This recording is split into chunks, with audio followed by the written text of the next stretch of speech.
Good evening and welcome to this special IslandStats.com sports show. I'm your host, Earl Biston. Joining me is Dage Minors, the first Bermudian to run a sub 4-minute mile. Dage, first of all, congratulations.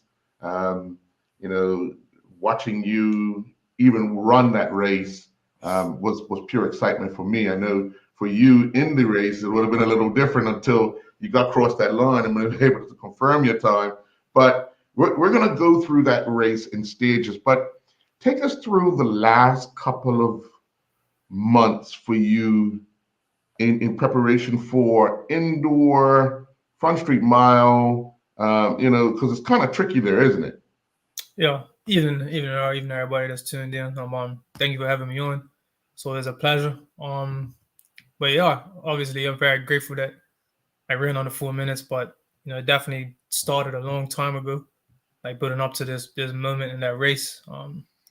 I say the last few months have been pretty good actually. Probably since I had a few up and down races here and there, but probably since the USATF Bermuda Games in April, I wouldn't say things have been perfect, but I've been just in a good groove, training wise, racing wise, mentally, physically.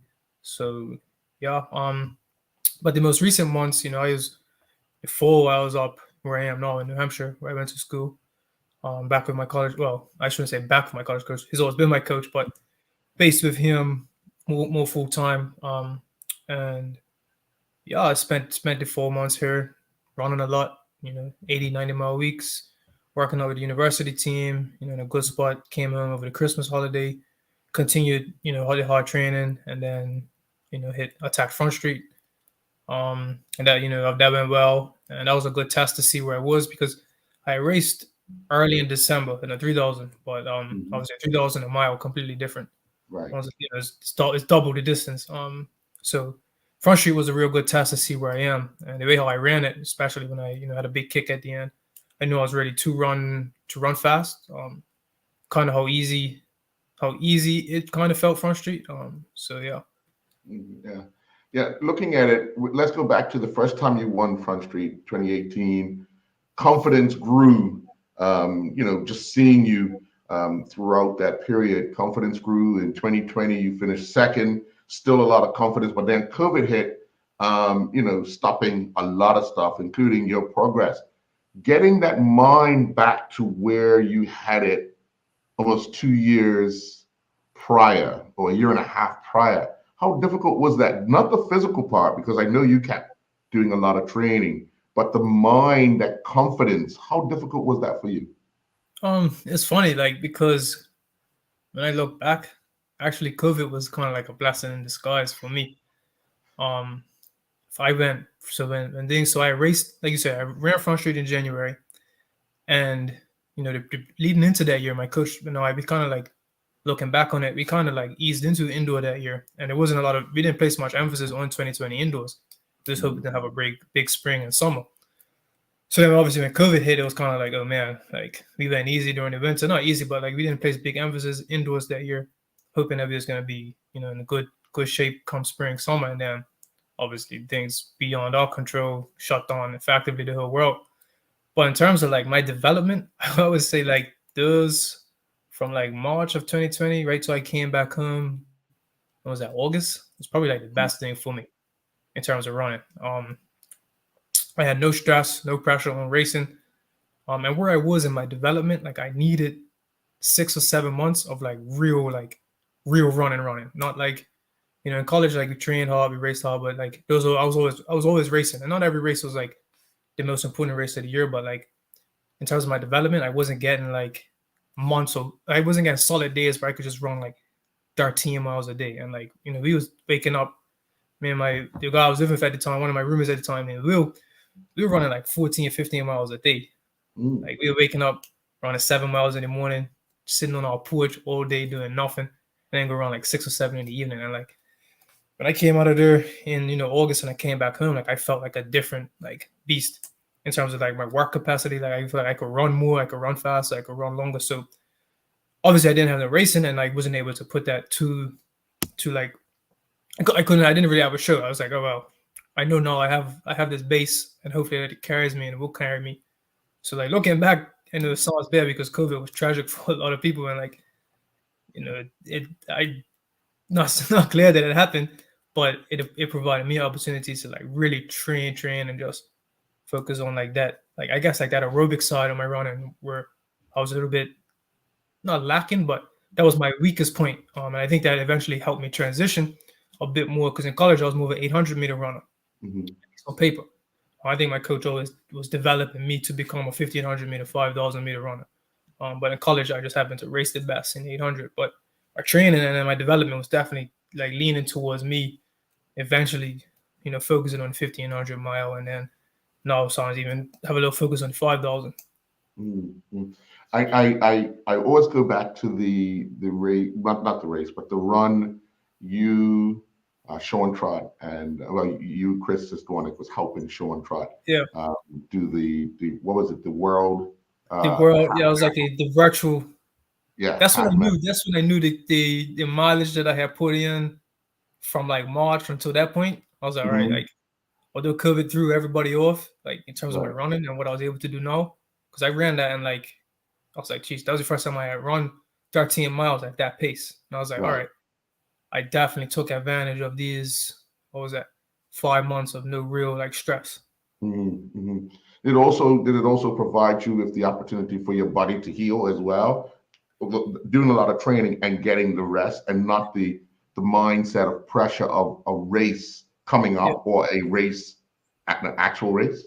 exactly. And the training, although I was running more, the training really wasn't like my coach kind of like took a step back and was like, you know what, there's nothing really to train for exactly. So just go out there, run easy, and like if I felt good one day, if Hmm. we were doing 7 miles, like me and Will, we would maybe pick up the last 2 miles. Or Hmm. like maybe run the first 2 miles hard and then cruise the next five. So like I was running more, but like I wasn't doing hard workouts. Like I Sure. wasn't, you know what I mean? So it definitely helped my body to.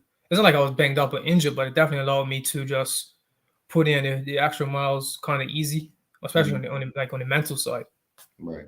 Now let's go back to Friday night. Take us through your day, your preparation for the race.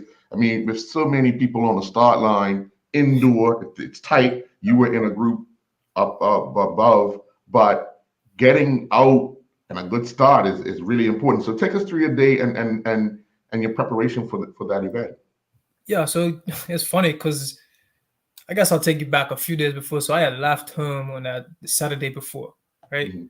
And I was supposed to have a like my coach had a big workout penciled in for me to go to the track and do. But unfortunately, the track was closed because they had the All-Star games up there, and I Right. ended up having to do the workout on the rugby field, the cricket field, which like I'm run there a few times, and it's not bad for some workouts, but like the workout that he had on paper, like I had to do it on the track, right? So anyway, I ended up doing the workout on the cricket rugby field, right? And I was way off. I felt like complete garbage. Like the time I was like 6 seconds off this one time, and I was like, "Geez, this ain't good going into next week, right?" And I was kind of annoyed, frustrated that I couldn't get on the track, but I understood that there are football games up there. So in my mind, I'm like, "Wow, I've had a few good weeks, so hopefully like it ain't all just going to waste, and like I'll be able to be alright come 6 days." And Hmm. then I left Bermuda that day, and then I had a good workout Tuesday with the team, and I was like, okay, like that Saturday was just a blimp, like few variables, couldn't get on the track, a little windy, whatever. And then I had a good workout Tuesday, easy on Wednesday, Thursday. We went on to spend the night down in Boston Thursday night. My coach was real like real like excited and nervous, and I was like, it's just another race tomorrow because I knew in my mind like if things went well, I'll be able to run under 4 minutes. Hmm. But it felt like for him and myself, we both felt like we finally had the opportunity, like it was there. Like we weren't like we already got told what heat I was gonna be in. Like we knew there was gonna be a rabbit. Like we knew it was gonna be other fast people. Like I just knew I just had to just run really at that point. Just put one foot in front of the other. But then it's like you never know what could happen. Like been in races before where they promised the rabbit's gonna go through one time, and then he can't even go half of what it's supposed to do. But my coach was just like, just race it. Don't look at the clock. Just keep yourself up, stay out of trouble because like he says indoors. So like I Hmm. think it was 14 guys in that race. Like, that's Right. a lot. A lot. Yeah. So I kind of just hung in the middle, just got dragged around for like 5 laps, and then I looked at the clock 1,000 meters in, so about 3 laps to go, and I saw the time was like 2:28, 2:29, and I was like, all right, I feel good. I'm still racing well. Like I think I'm able to get on the 4 minutes, and like then from there I just was like, just hang on and keep good form, and and I'll be good. Yeah. Well, actually, let's look at those first couple of laps because again, you're starting out a good clean start. Yeah, I gotta go But, on. A few huh? elbows in there. A few elbows I threw. Yeah. Right. I didn't want to have that yet. He looked like a box, a wrestler getting Yeah, those elbows because you got to almost force your way yeah, through you do. that bumpy start. Yeah. But when you're looking at it, what are you telling yourself now? This is early part of the race. You've done now one complete lap. What are you I telling was, yourself? I was glad that it sprung out right away, like it sprung out. Mm-hmm. Because I when you get in these races, like especially at like this track, where everyone's coming to run fast. You know what I mean? So Mm-hmm. like, not many people are worrying about, I need to win this race. It's just like just get in position and get carried through. So 2 laps in, that's 400 meters, and I was like, all right, it's strung out. Like we're racing, but it's more of a time trial effort. So I was just like, just stay where I am and stay on my feet. Yeah, and you talk about the rabbit. Clearly, at the beginning, he was doing his job and doing his job well because he got out to that front and everybody just kind of Yeah. set into a pace. How comfortable did you feel that first 2 laps? I mean, So it was weird. Like, for some reason, I didn't really get a good warm up per se. I kind of left my warm up a bit too late, and I didn't get to do everything that I normally do.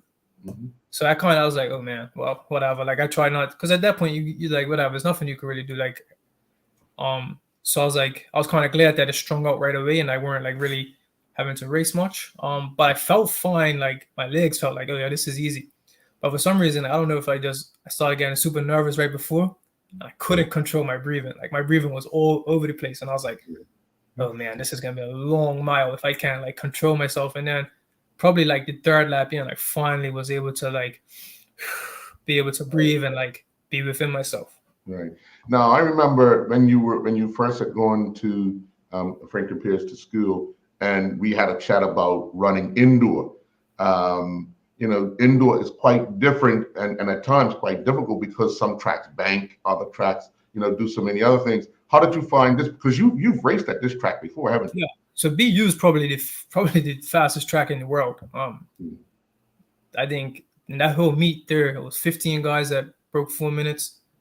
And then in the 3,000 and the 5,000, it was like both US indoor records got broken in the 3,000, 5,000. There was a few other national records broken. So like, when people come to BU, like you're coming here to run fast because like the dimensions on it, like it's not like a normal track. It's very bouncy, and it's actually like there's studies out there where like it's like plywood underneath it, Right. something that like makes the track real bouncy. And even like lane one isn't completely flat; it's kind of on a slant, so you're always getting like momentum per se. Right. So yeah, I've run there. I've been going to BU since I started my first year of college in 2014. Right. So yeah, it's not a brand new track, and like the environment is like as soon as you walk in those doors, like like yeah, we're coming there to run fast. Like Right. so, but indoors is I kind of like indoors because it reminds me of like primary school where like 200 meters and like everyone's all like on top of each other and like Right.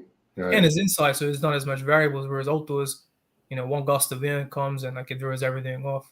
Right. So this is the lap where you were saying that you finally were able to breathe. Yeah, I finally settled in. Yeah, and you settled into that line there. Here goes the rabbit still there, Yeah. still guiding along, and but you hadn't looked at the clock as of yet because you said you was waiting.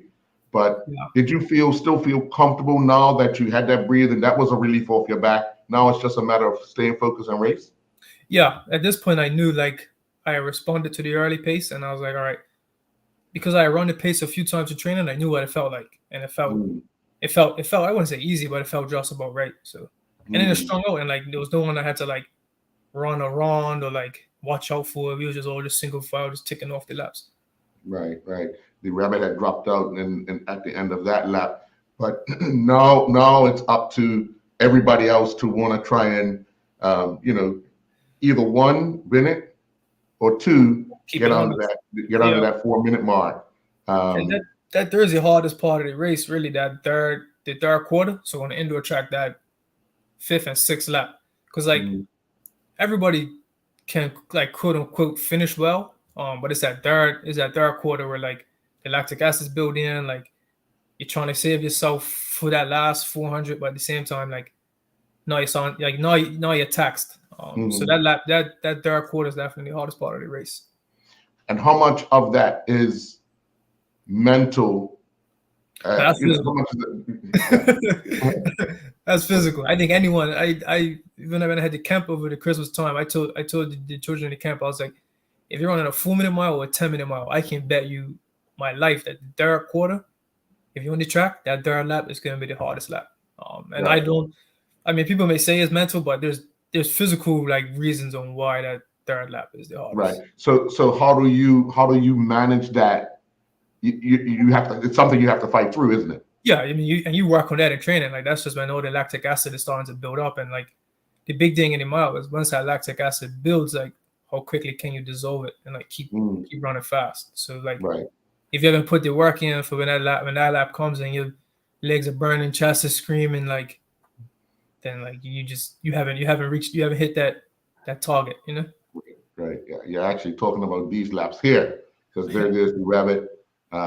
Again, you're still settled in. I think there was a period of time where that group, you guys started to make a move and get Yeah, a gap. Um, so this is where you're talking about that lactic acid building up. yeah. Um, but you're looking comfortable in that group right there. Was it as comfortable as it looks? Um, yeah, for the most part, like it was kind of just like clockwork at this point.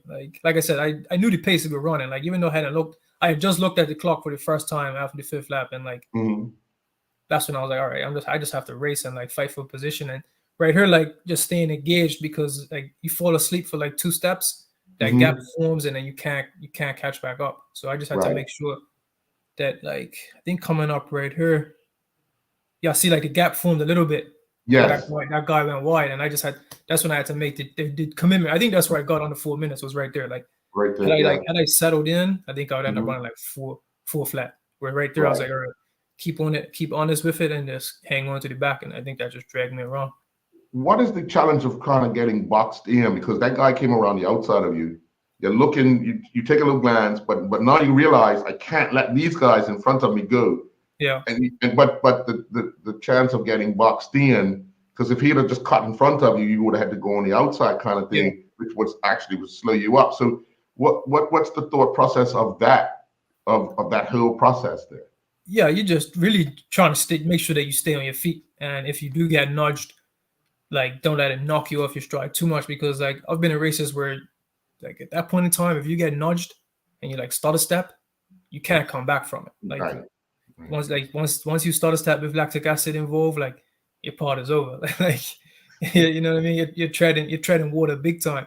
Mm, So I just when those moments come, you just want to make sure that you're being not like rough back, but like you're standing your ground. So like if mm, they're gonna cut in front of you, then like you allow them to at the same time. Make sure that when they do it, that you stay out of trouble, and then you just hop right onto the pace that they're running.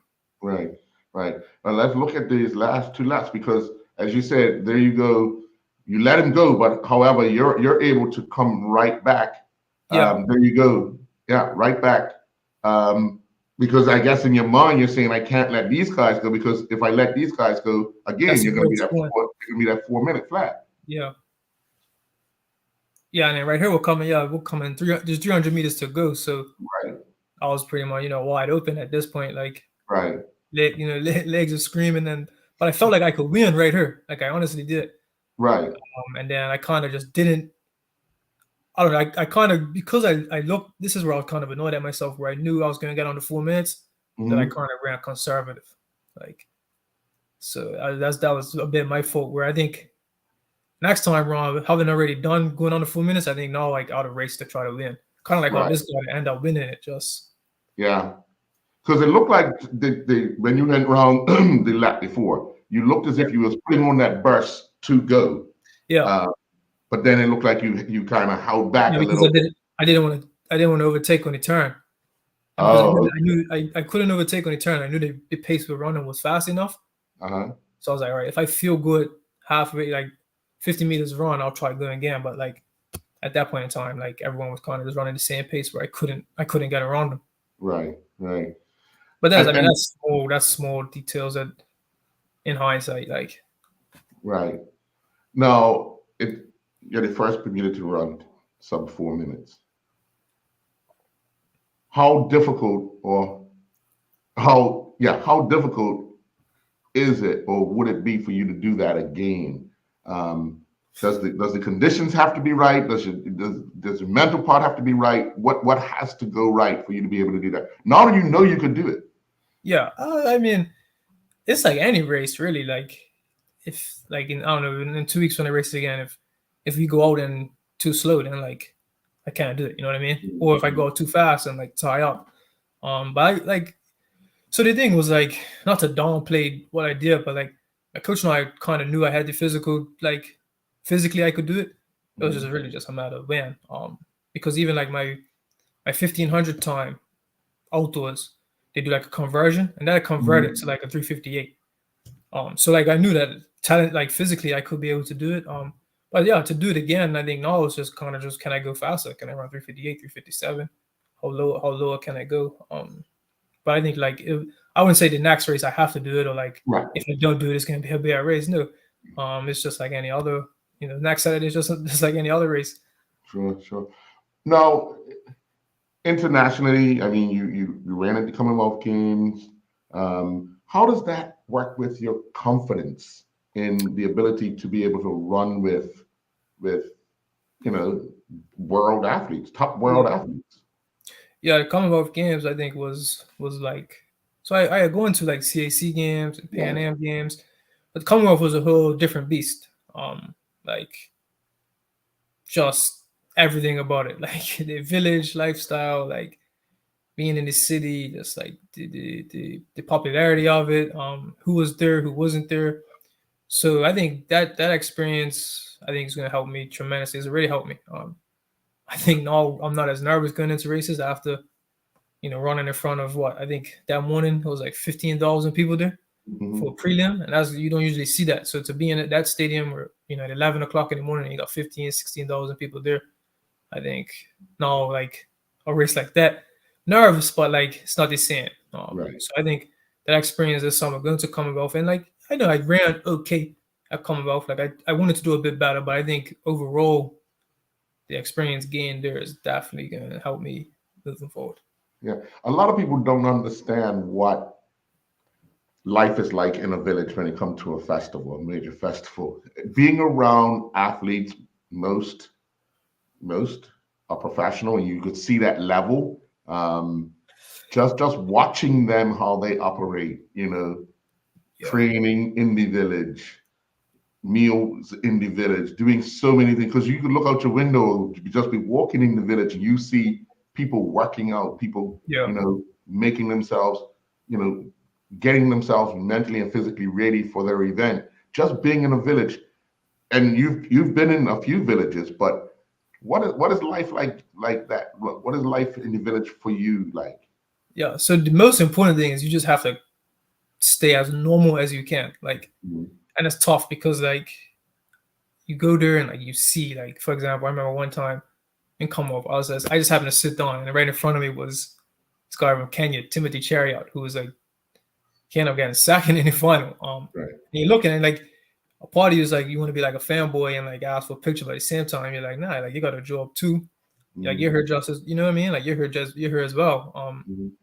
So I think the key thing in the village is just whatever you do on a Wednesday, you do that on that Wednesday. Like just because you see someone else doing it, don't mean oh well he done it and that means I should get that extra piece of bread or like Right. you know what I mean? Or, like me, I like to eat ice cream, so I didn't switch up my ice cream eating. Like like even though I see him over there eating Yeah. fruit, like I'm gonna get my fruit too, but I'm also gonna get my ice cream. Right. So I think the key thing is just not downplaying what you're going through, but just kind of just like staying within yourself. And it's hard because like the first time I went to a real village, probably Pan Am, and like I couldn't handle it. Like to an extent, like I handled it, but I was like my mind was all over the place. Like and I didn't Mm. really enjoy it. Where now I went to Commonwealth and though was a level up. I think having been in a village before, I was like, look, just do what you got to do. Like, and then the other thing is the food's different. Yeah. You gotta adjust to that, and after like 4 days, the food's all you realize that the food is the same food. Hmm. Like Yeah. they're Yeah. not really switching it up. Like he's always Yeah. getting pasta, rice, All the chicken. stations are the same. Yeah. So you So have you to get know exactly where to go for what you exactly. want on that day. So you have to get used to that. Mm. But it's a good experience, and I hope that I can continue going to those meets where it's a village, and then then it's a social part. Like you meet new people, become friends with people, talk to people. So that's always a benefit. And then everyone there is like minded. Like you know what I mean. Like everyone's an athlete or coach or still got some affiliation, and everyone's there trying to accomplish something. Hmm. Hmm. Now, the fact that you were at the meet on Friday, there was Ryan Otterbeer, there was Nathan Armstrong there. Just having other people around from your country, it must have felt good, for them as well, because they ran in the same event Yeah, as you, but not the same race as you. But seeing how they're progressing at a young age, what yeah. advice would you have for them? Because they were you A couple years years ago, yeah. ago. I think both of them are in good positions that I don't really have no crazy advice except to just keep doing what you're doing. Mm, With Ryan, is a little different because we're pretty much on a very similar program.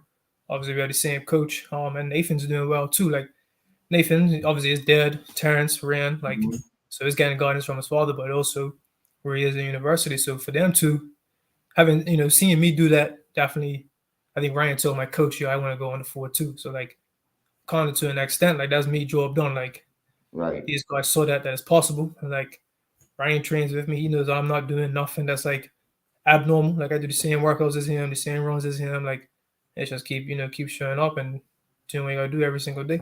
right, So I think, right, and there's track and field in general in Bermuda's in a good spot. And I just hope that the guys that are coming up, guys and girls that are coming up, stick with it in college and then after college and see what they can do with it.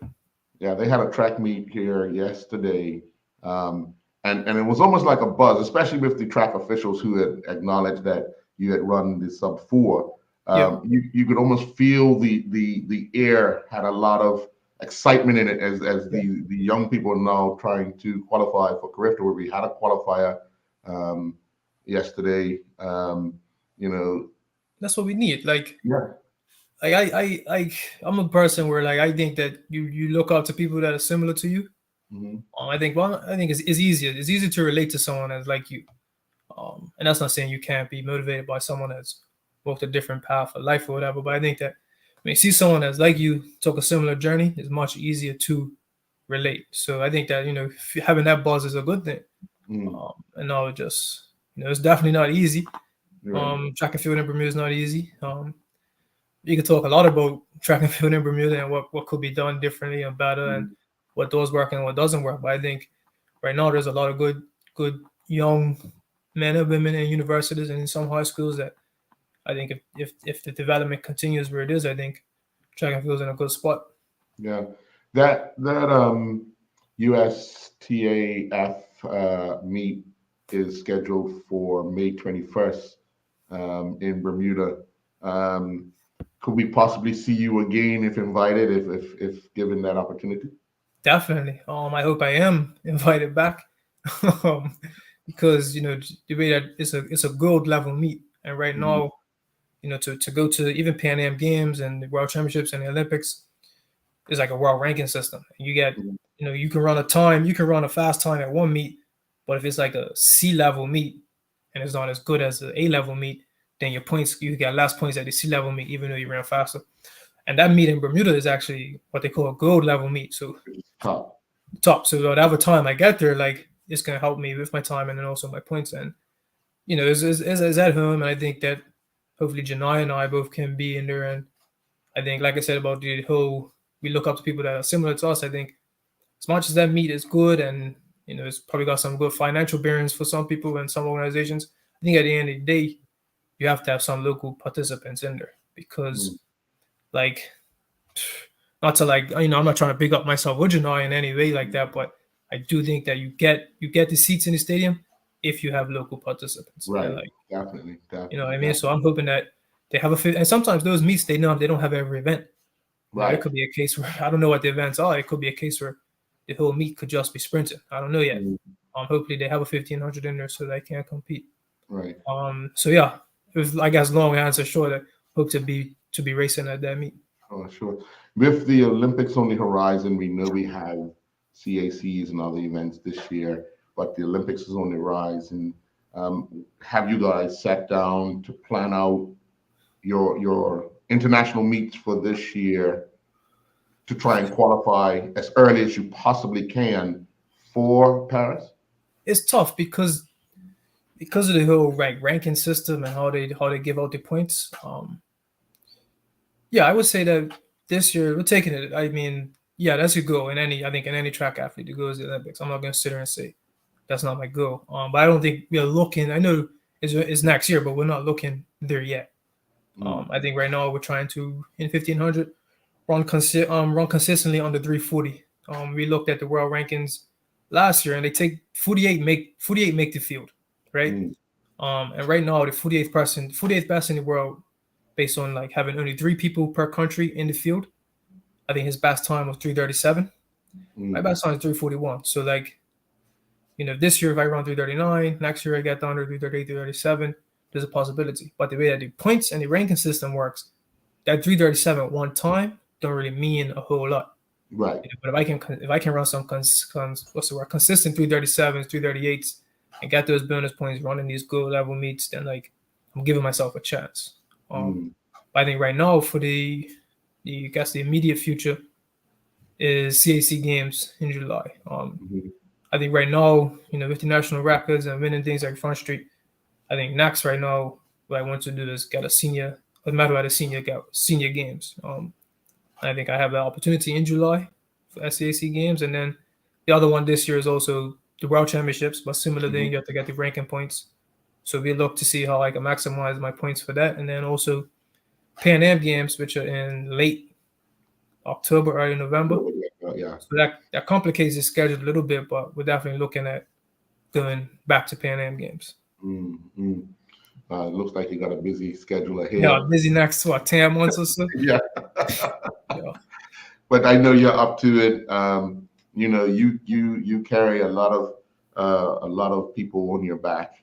Um, because of what you've been able to do. A lot of people are supporting, um, and just to know that you were able to accomplish one of your goals on Friday. Again, congratulations. like, 200%, and may you do even better as the year goes on. As you said, it's you might not be able to run it again in your next meet, but as long as you see those improvements, yeah, uh, progression. That's all I look for. yeah, Training, racing, just try to find something positive in whatever I'm doing. right. When does your outdoor season? When do you plan your outdoor season? So there's a possibility I may race early March in Mm, California, but then I won't race again until late April. If I don't go to California, then I won't race outdoors until middle to late April. oh, okay. But I'm waiting on a few things to find out if I'll go to the March, early March. Mm, okay. All right. Well, again, it's a plan. It's you gotta have a plan. You gotta have a But process. Yeah. And one of the things is be patient because you almost got to wait for someone else to or some other organization to come back with an answer of what your plan is and yeah, go forward from there. So again, congratulations, job well done. thank you. Yeah, I must say I've got to end this on kind of a sad note. As we all know, a good friend of mine, Brian Morris, passed yesterday, and I want to thank Dave for joining me today. But we want to end with a moment of silence for Brian Morris.